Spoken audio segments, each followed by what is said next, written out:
Chaque jour qui passe, le Seigneur nous garde en vie. Nous sommes déjà dans la nouvelle année, l'an 2022. Vie chrétienne, tout au long de cette année, va recevoir pour vous sur ce plateau des enfants de Dieu qui vont certainement nous enrichir par rapport à leur expérience. La Bible nous dit dans Éphésiens chapitre 1 au verset 3, « Béni soit Dieu, le Père de notre Seigneur Jésus-Christ, qui nous a bénis de toutes sortes de bénédictions spirituelles dans le lieu céleste en Christ. » C'est cette vérité que nous devons toujours garder lorsque nous sentons que dans notre fort intérieur, nous pensons que nous ne sommes peut-être pas bénis. Nous pensons que la main de Dieu est en train de traîner pour nous visiter. Vie chrétienne va commencer avec un thème qui va tous nous parler. Nous allons aborder pour ce premier numéro de Vie chrétienne pour l'an 2022 ce thème, le couple chrétien et le contentement. Et sur ce plateau, nous recevons pour vous un encadreur de couple. Il est avocat, il est père de famille et il nous fait le plaisir de venir nous parler de son expérience par rapport d'abord à sa vie chrétienne et aussi par rapport justement à la vie maritale avec tout ce qui se cache derrière le couple chrétien. Maître Marcel Djounga, merci d'être sur ce plateau. Merci à vous, madame. C'est un plaisir. Maître Marcel, nous allons directement entrer dans le vif du sujet. Chaque jour, les enfants de Dieu, c'est vrai, se retrouvent toujours dans des problèmes, mais à un certain moment, il fait qu'on arrive à oublier ce que nous étions au départ, lorsque nous avons reçu Christ comme Seigneur et Sauveur. Est-ce que vous pensez, à l'heure actuelle, que c'est le cas de beaucoup d'enfants de Dieu? Oui, parce que c'est vrai que c'est une grande partie d'enfants de Dieu qui oublient aussi le fait d'être un jour, d'avoir été sauvé, parce que la vie chrétienne, elle commence en acceptant Jésus-Christ comme son Seigneur et Sauveur, et puis on se lance dans la vie active en rencontre de contradictions, et il faut marcher dans la sanctification. C'est vrai que lorsque vous recevez Jésus comme votre Seigneur et Sauveur, vous êtes mis à part. Mais après, il y a un chemin qu'on appelle la sanctification et qui est une marche avec Dieu. Et on en arrive à un moment donné où, avec les aléas de la vie, on oublie ce qu'on était dans le monde. Et voilà, c'est la réalité, malheureusement, dans certains chrétiens. J'aime votre chute, mais je sais que c'est pas la fin parce que la Bible nous dit que le Seigneur relève toujours ceux qui l'invoquent. Ouais. La Bible dit qu'il est celui qui écoute, toi qui écoutes les prières, c'est pourquoi toutes les nations de la terre viendront vers toi. Maître Marcel Djounga, je reviens un peu au début. C'est vrai que j'ai pas voulu commencer avec cette question que je pose généralement à tous mes invités par rapport à leur propre conversion. Comment s'est faite votre conversion? Bien, ça c'est une bonne question, parce qu'il y a toujours un commencement. Moi, j'ai connu le Seigneur, j'étais en 3e des humanités, donc j'avais 14 ans. Donc, c'était en 1990. Donc, vous savez, à cette époque, c'est une époque charnière. Dans le monde qu'on appelle séculier, c'est plusieurs grands artistes qui meurent. Et vous avez la chute du mur de Berlin, oui. qui est arrivée à cette époque. Il y a le chambardement de plusieurs idées, parce que l'URSS aussi chute, devient la Russie, oui. Et voilà. Alors, et sur le plan religieux, psychologique, et à travers le monde, il y avait beaucoup de choses qui avaient changé. Et moi, à cette époque, vous étiez déjà conscient du monde qui vous entourait? J'étais conscient du monde qui m'entourait. Comment? Parce que je suis né introverti, je pense beaucoup. C'est un enfant qui essaie d'analyser toujours tout autour de soi ce qui se passe. Okay. Alors, j'ai pris conscience de la mort, que la mort existait, parce que je perdais un ami à moi qui était mon aîné d'une année, qui était anémique. Et quand il est mort, alors qu'on jouait avec lui au football, et c'était de manière inopinée. Et c'est là que je commençais à avoir peur de la vie, et j'ai compris qu'il y avait la mort existait. Et finalement, 88, 89, j'avais beaucoup de craintes. Je disais, à tout moment, le parcours peut s'arrêter, mais comment on va faire? J'ai dormi des nuits comme ça où je pouvais pas... 84 88, 89... Donc, vous n'avez pas encore 14 ans. Donc, ça veut dire que déjà 12 ans, 13 ans, Déjà. vous êtes presque déjà en train d'être dans la dépression, si je peux l'appeler Ouais, comme je ça. commençais à prendre conscience. J'ai pris conscience très très vite de la fragilité de la vie. Alors, il m'arrivait même à avoir vraiment très peur, à penser que j'allais pas arriver le matin. Et c'est ce qui a fait que mes parents, comme c'était des chrétiens méthodistes, ils organisaient des cultes familiales chaque soir. Et curieusement, c'est un pasteur, Nzamé Malamou, qui venait. Et quand il venait, il parlait de Dieu. Jean 10, je me souviens surtout de Jean 8, là où Jésus était en train de dire, si vous êtes fils d'Abraham, vous feriez les œuvres d'Abraham. Oui. Et c'est pendant tout ce qu'il faisait comme prédication autour de ce Jean 8, et moi j'étais en train de réfléchir, je disais, est-ce que moi je suis enfant de Dieu? Est-ce que moi Dieu me connaît? Et un jour, mes parents habitent Limete Salongo, et moi j'étais allé un soir à Matete, nous sommes au mois de juillet 1990, et je rentrais. Il faut dire aussi, à 14 ans, vous avez envie de découvrir le monde, le sexe opposé. Et moi, je me disais, et voilà, une fois, j'écoutais les prédications et j'entre dans un taxi-bus et j'ai vu une fille qui était assez mal habillée, qui était à côté, mais très jolie. Et finalement, j'ai cherché à toucher ses cuisses. Elle m'a giflé. Alors je me suis dit, mais c'est pas possible. Mais comment ils draguent toutes ces personnes et les filles? Et ces jours-là, quand j'ai descendu, j'ai tremblé de tout mon poids. Et c'est comme ça, quand j'arrive à la maison, j'ai dit, écoute, je vais recevoir le Seigneur. Je préfère vivre avec Dieu.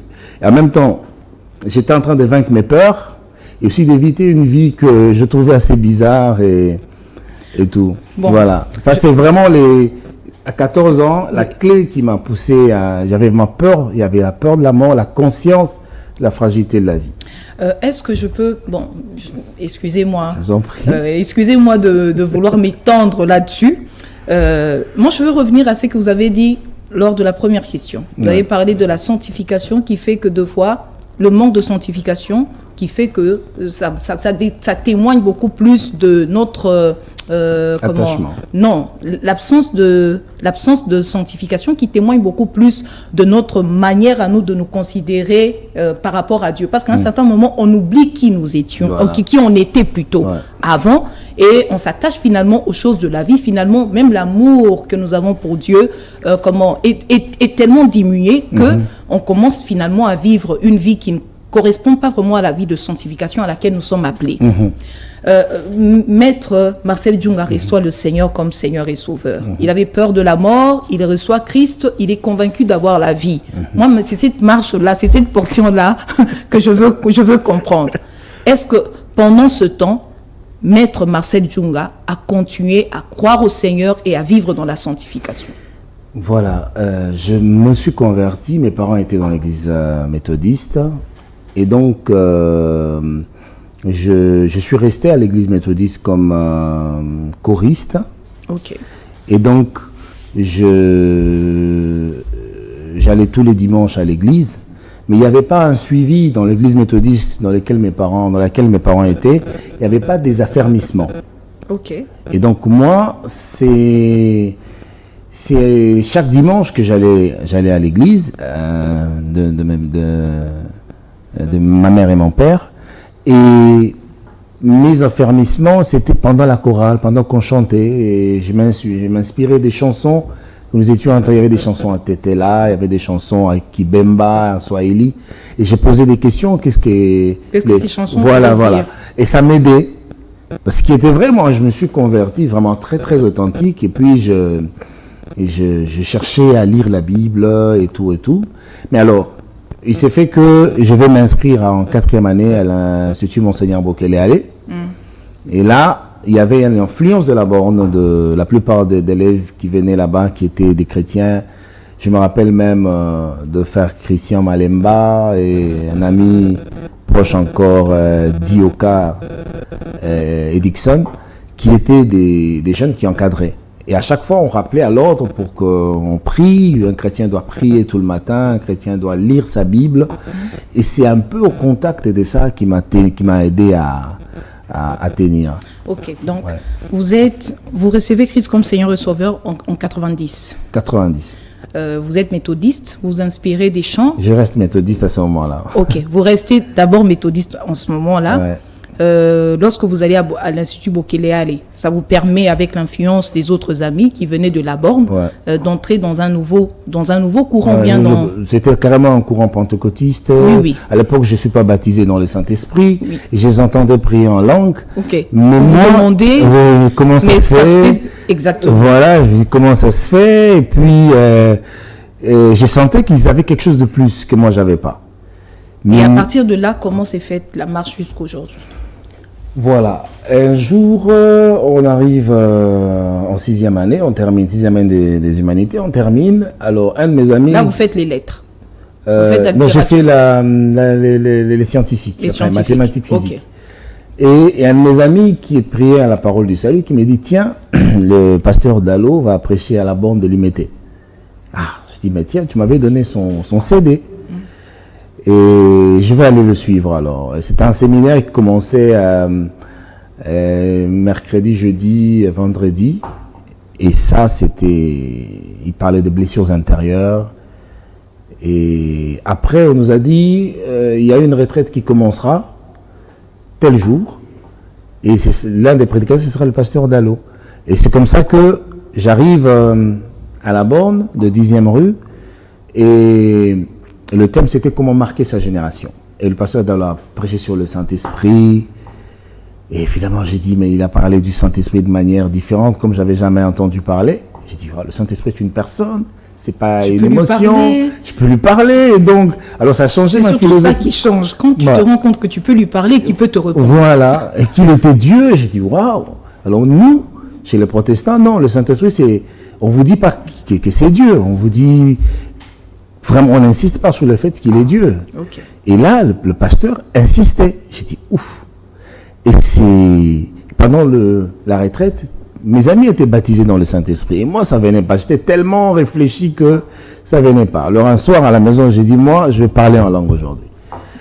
Et c'est comme ça que la nuit, je me rappelle, vers 22h, je priais au salon. Et puis après, j'étais envahi par un feu et je commençais à parler en langue. Okay. Et tout était parti. Je crois que c'était vraiment le tournant de ma vie. Parce que là, je commençais à prendre conscience que je devais chercher Dieu.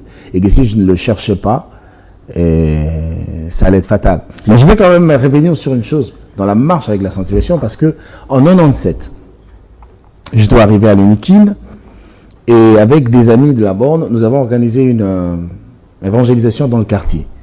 Alors on allait à deux. Vous savez, dans l'évangélisation, il faut aller à deux toujours. Toujours. Parce que c'est comme ça qu'on a été enseigné. Vous allez toujours en deux, parce que s'il a un faible, l'autre peut le relever.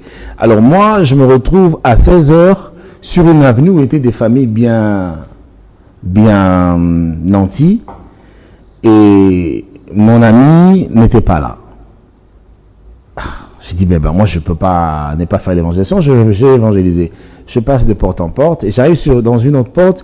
Il y avait une dame qui venait de l'Europe, qui était seule, et qui a dit, mais non, vos histoires de Bible, je n'en ai pas besoin et tout. Je lui ai dit, la Bible dit, au jour de malheur, j'étais secouru. Ne négligez pas la parole de Dieu, parce qu'elle est importante. La dame m'a dit, venez jeune homme, mets-toi, enseigne-moi maintenant. Alors j'ai commencé à me parler de Dieu et j'étais très zélé. Et puis après elle a fait, bon, pour me faire plaisir, elle accepte Jésus. Pour vous faire plaisir. Oui, parce que j'ai compris que c'était pour me faire plaisir. Okay. Et puis elle m'invite à prendre quelque chose à boire chez elle. Du coup, j'ai dit, bon, là, je peux boire, il n'y a pas de souci, mais je bois. Et puis elle m'a dit, non, tu peux aller laver les mains à la cuisine. Alors, je me doutais de rien, je vais laver les mains. Juste quand je me retourne, la dame était nue en face de moi. J'ai dit, ben, qu'est-ce qui se passe ici? Alors, j'ai fermé les yeux, je suis passé outre. Et quand elle arrive au salon rhabillée, j'ai dit, je ne suis pas venu pour ça, je vous ai parlé de Dieu. Comment vous pouvez quitter de la réception de Jésus à faire ce que vous avez fait là? Oh non, non, non, moi je n'ai rien fait, et tout et tout. Et puis après, je me suis levé, je suis parti. Vous avez compris pourquoi on y va toujours à deux. Il faut toujours y aller en deux. Voilà. Principe. Alors, et puis, comme dans le contact, je lui avais parlé que j'étudiais à l'UNIKIN et tout et tout. Et un bon matin, je ne sais pas si elle m'avait fait suivre, et je vois quelqu'un arriver chez nous et qui me dit que non, on est venu te chercher, on veut vous amener à l'UNIKIN et tout et tout. Oh, je sors, c'était le véhicule de la dame qui m'amène à l'UNIKIN.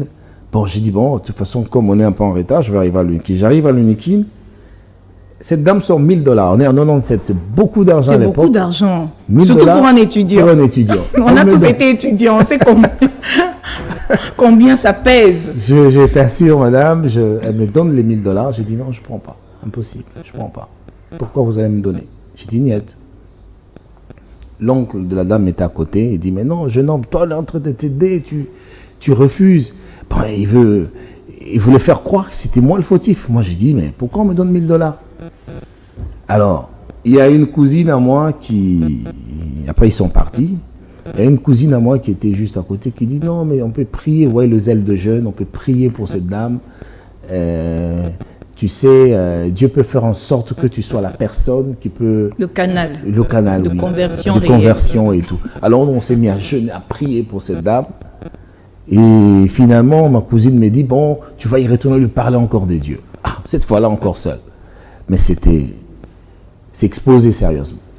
Parce qu'après, elle va insister pour me donner les 1000 $. Et je vois qu'un jour, quand j'arrive, je vois qu'on m'avait acheté des jeans et tout et tout.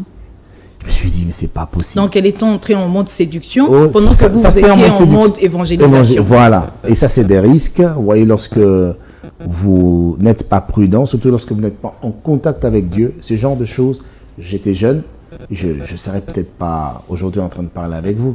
Parce que plus tard, aujourd'hui c'est une dame qui a quand même vieilli, après elle a commencé à m'appeler pour se confier par rapport à Dieu, mais des choses qu'elle m'avait dit, par exemple que tous les hommes qui sont sortis avec elle sont morts.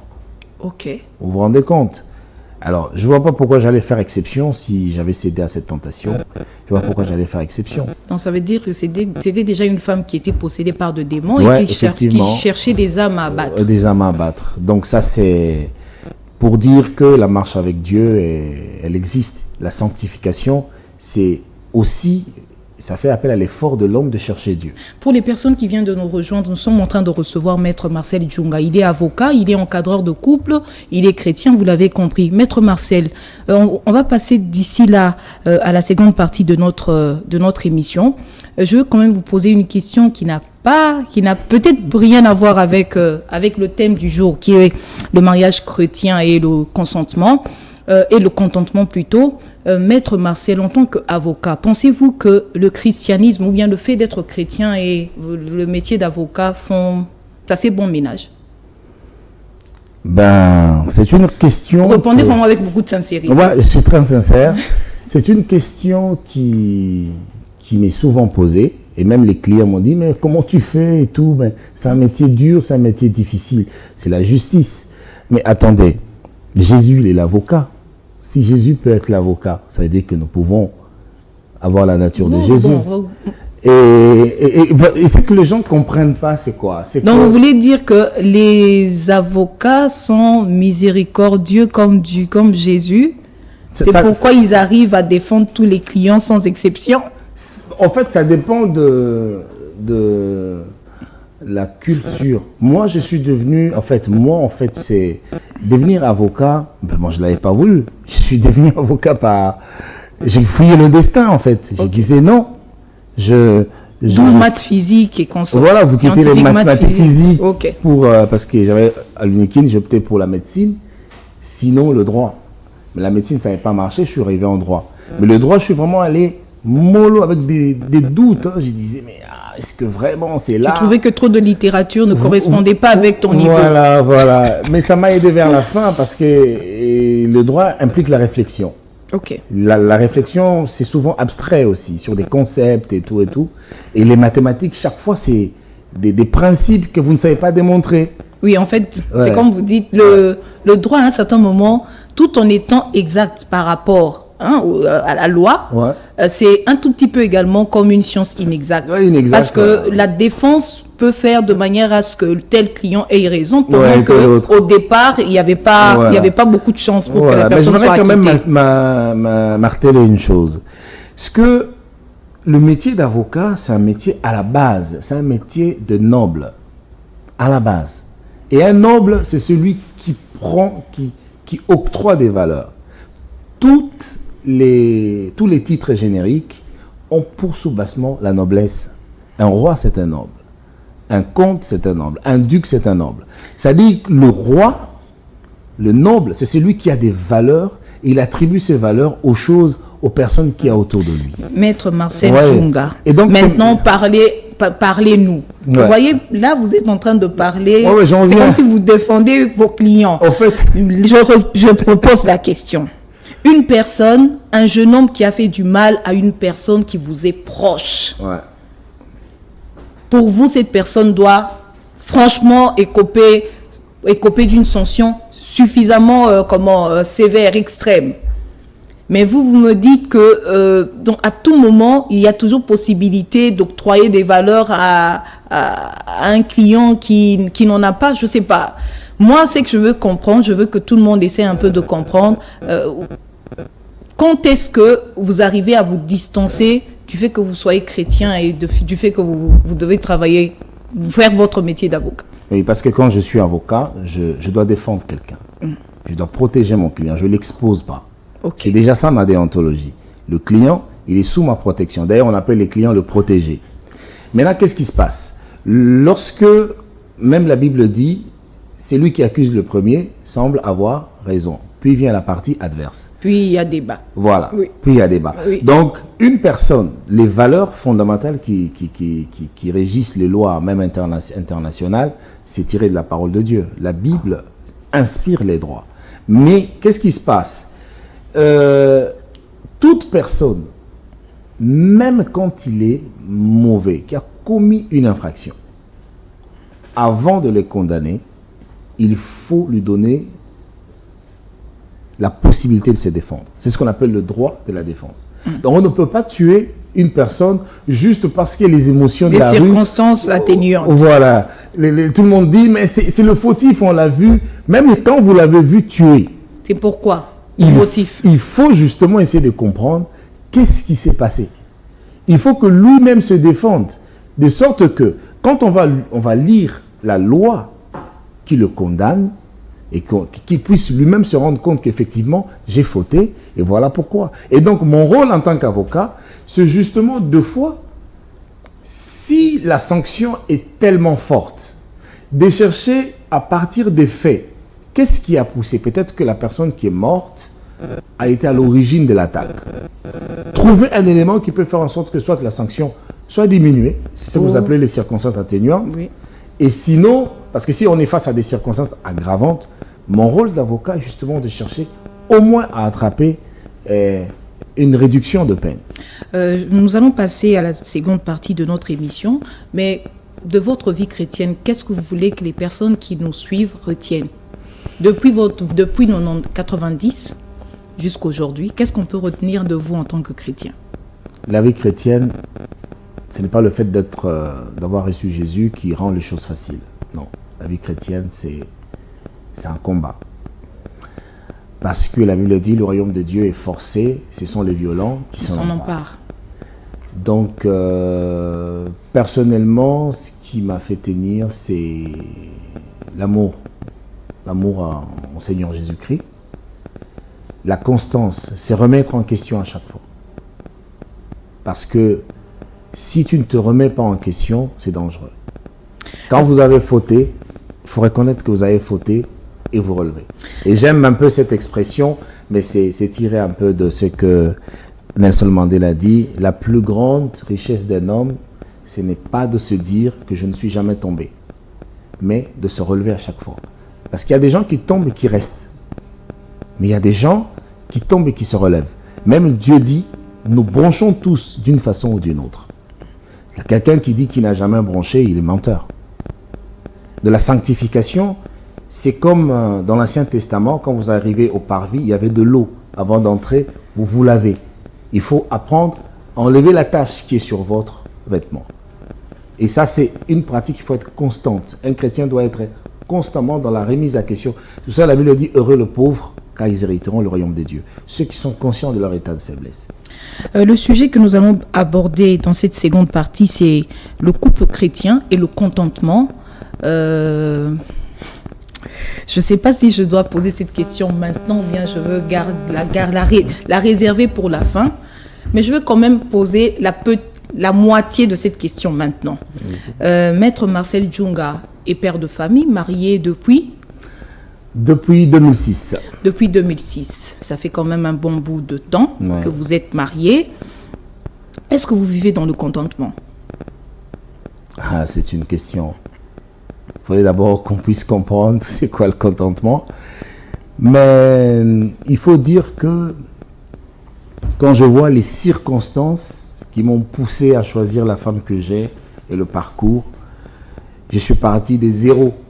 Et quand je dis zéro, alors j'avais vraiment rien. Et ma belle famille, ma belle-mère que j'aime beaucoup, était la personne qui m'a forgé parce qu'elle ne m'avait pas accepté. Elle dit, un étudiant, il va donner quoi à ma fille. Ma fille doit quand même avoir des bijoux, mais un étudiant. On va en parler en long et en large. Et donc, ce parcours-là m'a permis de rien avoir ce qu'on peut avoir aujourd'hui. Et je me dis, sans le contentement, je ne pense pas qu'on pouvait tenir. Deuxième question cash. La génération actuelle, pensez-vous qu'elle arrive à vivre dans le contentement par rapport aux générations passées? La génération actuelle a un problème qu'une partie de ma génération avait aussi. C'est que les gens, quand ils sont jeunes, ils ne veulent pas apprendre. Ils ne veulent pas apprendre. Et ils pensent connaître tout. Et c'est ce qui est mauvais. C'est ce qui est... Justement, les gens sont rapides. Ils veulent tout avoir. Même dans le cabinet que je dirige, je vois la plupart des jeunes qui viennent d'université. Je fais juste une analogie. Ils veulent tout de suite être comme vous. Or, ils oublient qu'il y a un prix à payer. Ils oublient qu'il y a un prix à payer. Et c'est tout un processus. Qu'il y a un processus. Et la personne que vous avez en face de vous a un parcours. En fait, dans la vie, il y a un parcours. Dieu peut faire en sorte que vous ayez directement. Il peut faire en sorte aussi que vous puissiez ne plus avoir et que vous fassiez le parcours.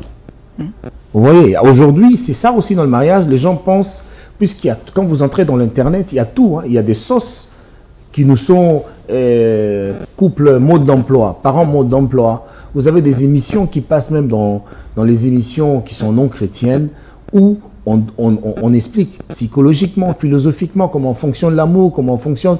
Et aujourd'hui, c'est l'Internet. Les jeunes gens apprennent vite dans l'Internet. Mais tout ce qu'il y a dans l'Internet n'est pas vrai.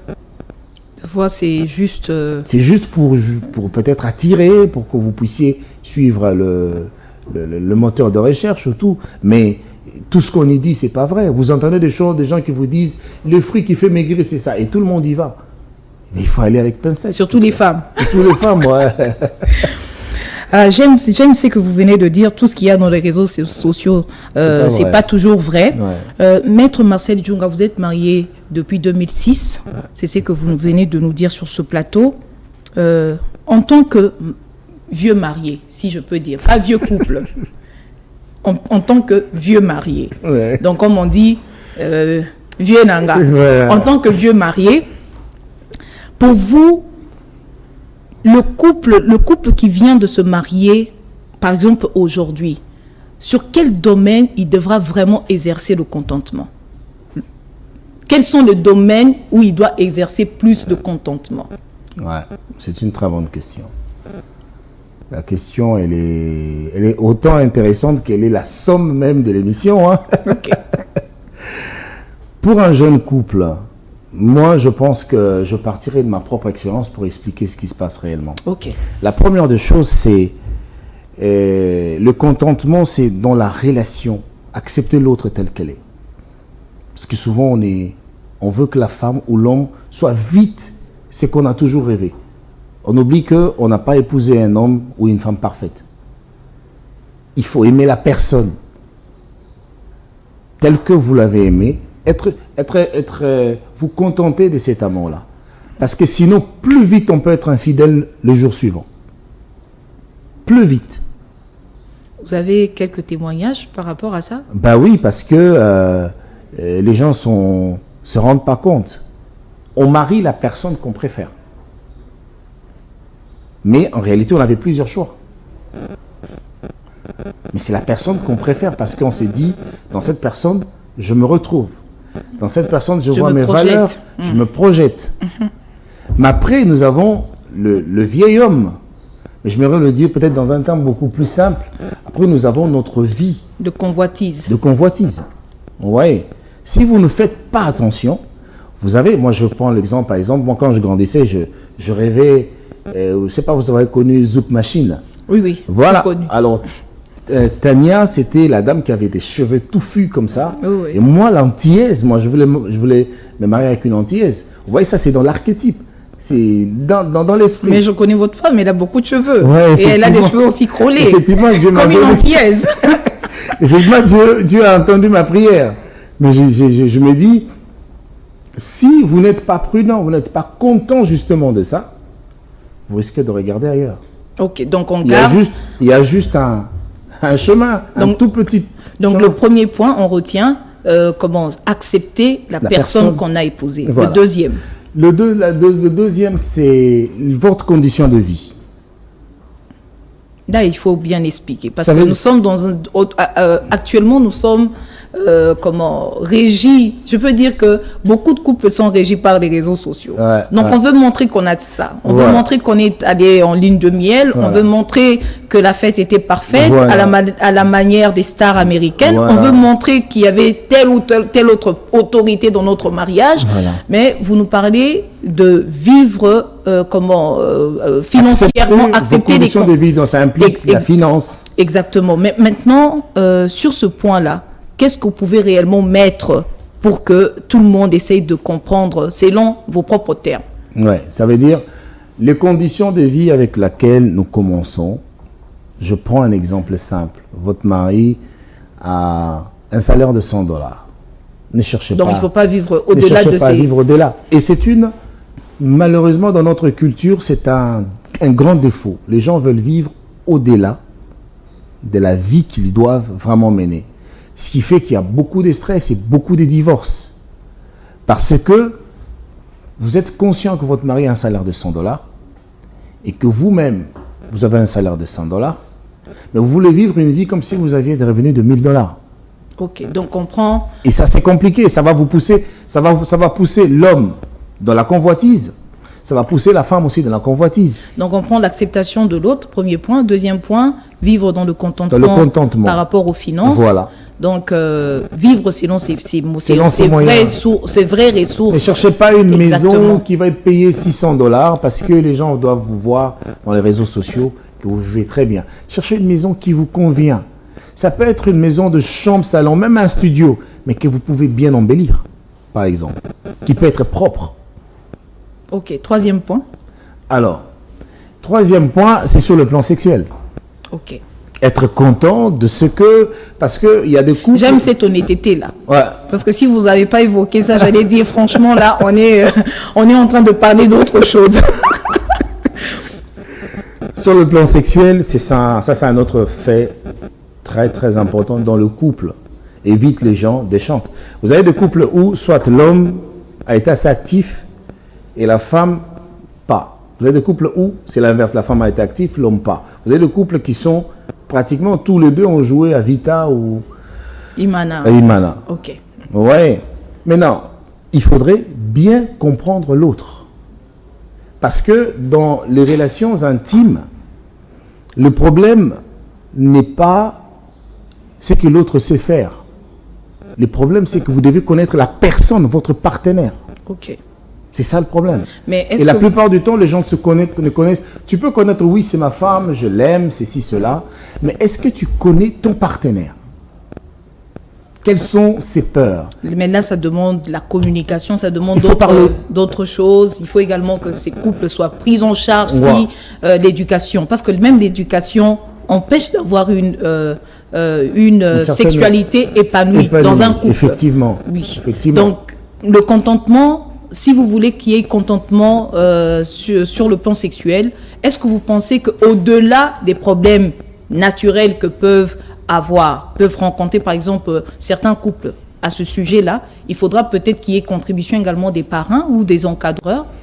Oui, forcément. Vous avez par exemple, vous avez des couples qui justement, je prends le cas d'un couple qui, le mari a un problème peut-être d'azospermie, n'a pas les spermes pour féconder et sa femme et tout. Il y en a qui disent finalement, c'est un gros problème. Non, mais il faut savoir s'ouvrir et poser des questions. Le secret dans un couple, c'est quoi? Un couple doit prendre l'humilité d'approcher les anciens. Ok. Quand un problème se pose, approchez les anciens, posez-leur la question. Vous pouvez trouver la solution à quelque chose pour lequel vous pouviez traîner pour rien et qui peut même vous pousser à vous séparer inutilement. Okay. Il faut recourir aux anciens. Ok, quatrième point. Je parlais du sexe. Vous avez parlé des finances, des conditions de vie. L'acceptation de l'autre. Ouais. Et puis, il y a l'aspect... je dirais... Il y a une idée qui me venait là et qui est en train de me gratter. Donc, on a parlé de finances, de la sexualité, des conditions de vie. Il y a aussi...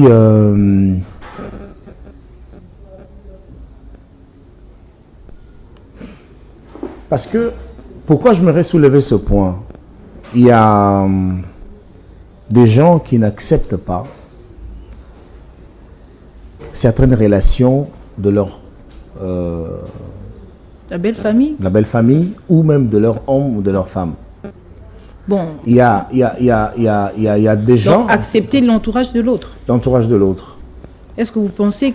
Bon, sur ce point-là, je veux peut-être vous poser encore plusieurs questions. C'est important parce que... Laissez-moi terminer. Oui. Parce que j'ai vu, parmi un couple que j'encadrais, l'homme était carrément en train de dénigrer la famille de sa femme. Il pensait que c'était une famille qui avait des moyens, mais quand il arrive, il trouve qu'il manquait vraiment le basique. Il s'est moqué. Et ça, c'est dangereux. Il faut accepter la belle famille telle qu'elle est, avec ses problèmes. Il y a des familles où vous avez des problèmes spirituels. Les accepter comme ça. Ne pas les exposer. C'est là où vient votre mari, c'est là où vient votre femme.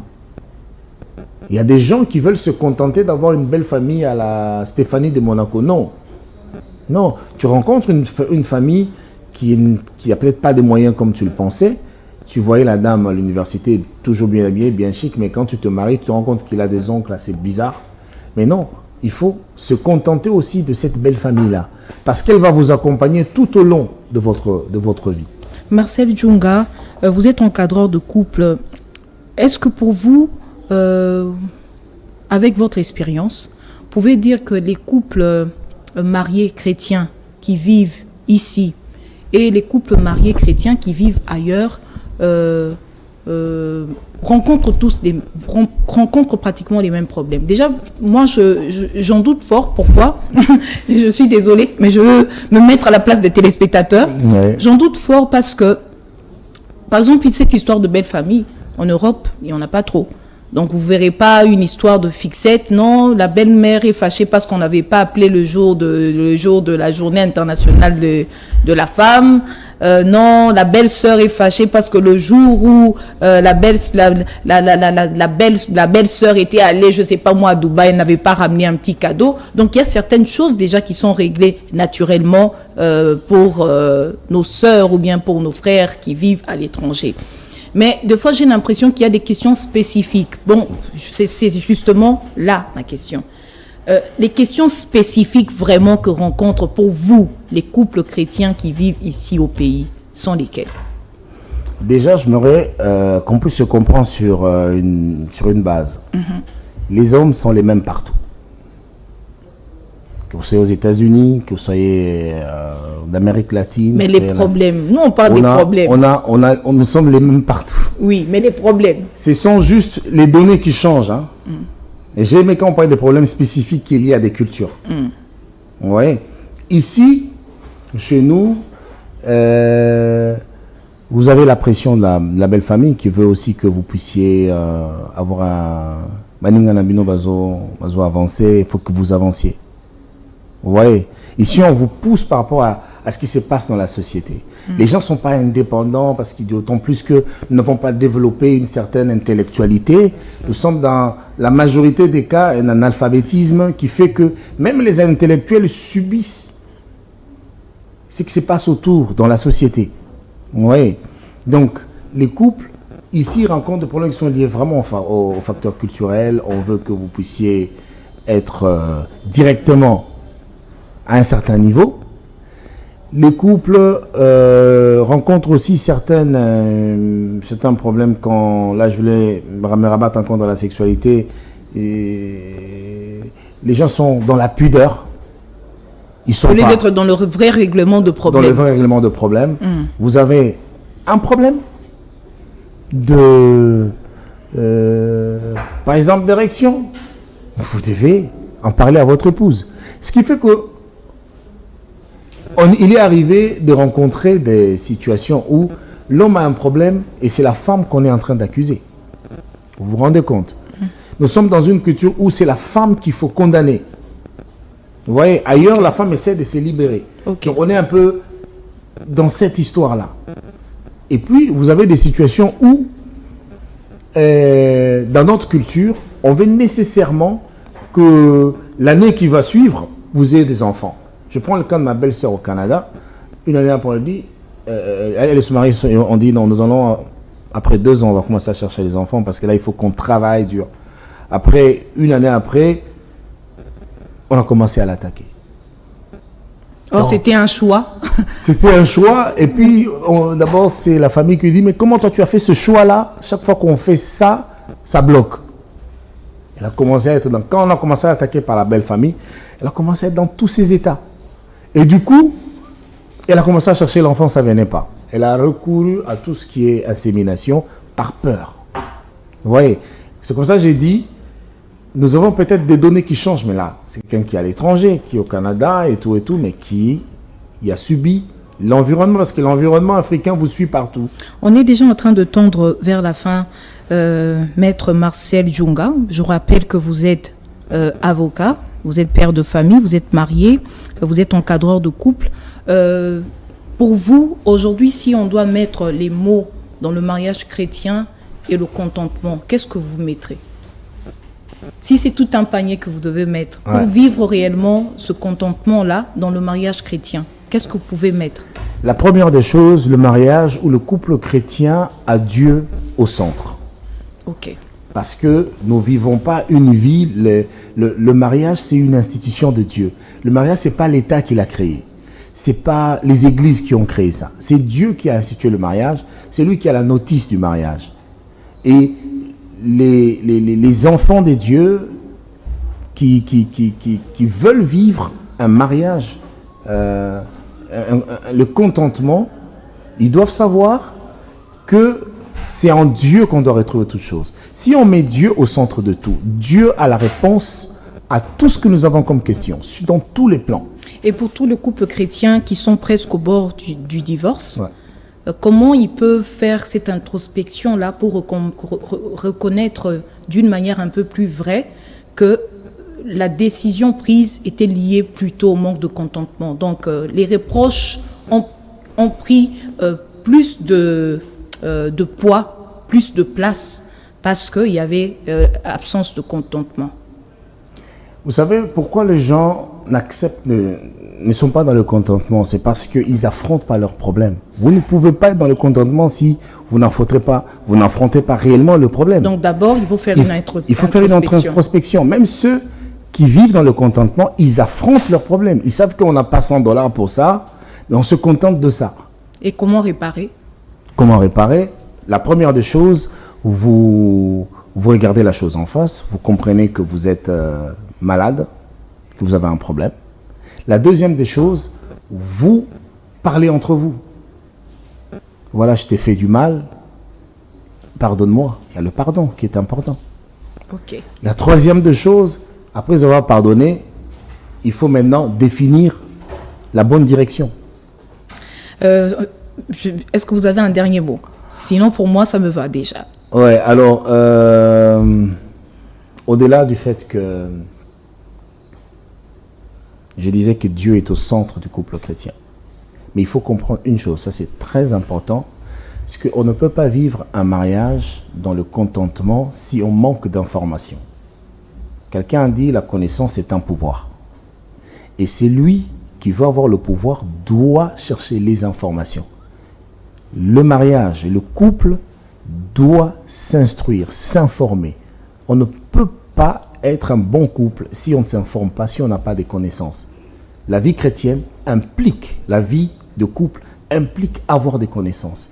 Il faut chercher à apprendre. Et c'est ce qui est important. Dans ce domaine-là. À chaque domaine où vous entrez, finances, sexuelles, tout, on peut apprendre. Et quand on ne comprend pas, on recourt à des aides. On va se quitter sur ces belles paroles de maître Marcel Djounga. Merci d'avoir répondu à toutes nos questions. Merci madame, parce que c'était un plaisir de répondre à cette invitation. Finalement, je suis là et j'ai aimé les questions par moments qui m'ont remis en question moi-même. J'ai aimé. Ok. Fidèles téléspectateurs de l'émission Vie chrétienne, on va se quitter sur ces belles paroles de maître Marcel Djounga. Il était notre invité. Sûrement qu'il reviendra encore dans d'autres... Bon, il reviendra encore tout au long de l'année pour nous parler toujours en ce qui concerne les relations matrimoniales, si je peux le dire comme ça. Maître Marcel Djounga, moi je vous dis merci beaucoup parce que en réalité vous avez répondu également à certaines questions qui m'étaient posées par les fidèles téléspectateurs de CML13. Donc je suis sûre que ces personnes sont en train de nous suivre et qu'elles sont satisfaites. On va se retrouver la semaine prochaine. Surtout, retenez très bien que les enfants de Dieu ne sont pas seuls. Le Saint-Esprit est là et Dieu est là pour nous faire du bien. La Bible d'ailleurs nous dit, nous sommes toujours dans Éphésiens, là maintenant nous sommes au chapitre 5, verset 19, « Entretenez-vous par des psaumes, par des hymnes et par des cantiques spirituels, chantant et célébrant de tout votre cœur les louanges du Seigneur. » Moi, je me suis déjà rendu compte que lorsqu'on a un peu un coup de blues, lorsqu'on se sent pas très bien et qu'on chante les louanges du Seigneur, directement on se sent un peu régaillardi. C'est comme si l'esprit reprend vie. Donc, ce que je souhaite tout au long de cette année 2022, c'est qu'à chaque fois que vous allez suivre votre émission Vie chrétienne, que vous puissiez toujours vous remettre en question et lire la parole de Dieu, vous entretenir par des psaumes, vous entretenir par des louanges spirituelles, parce que notre Dieu est bon et il sait nous prendre en charge. Bon, exceptionnellement aujourd'hui, c'était le mot de la fin, mais j'ai l'impression que mon invité veut encore placer un dernier mot, donc je vais lui repasser la parole. Merci beaucoup, parce que je ne voulais pas partir sans donner ce verset de la Bible dans 1 Timothée 6 à 8. Voilà ce que la Bible a dit. C'est en effet une grande source de gain que la piété avec le contentement, quand nous n'avons rien apporté dans le monde. Il est évident que nous n'en pouvons rien emporter. Si donc nous avons la nourriture, le vêtement, cela nous suffira. Mais ceux qui veulent s'enrichir tombent dans la tentation, dans le piège et dans beaucoup de désirs insensés, pernicieux, qui plongent les hommes dans la ruine et la perdition. C'est ça la parole de Dieu. Donc vivons dans le contentement, vivons tous dans le contentement, enfants de Dieu, et que Dieu vous bénisse.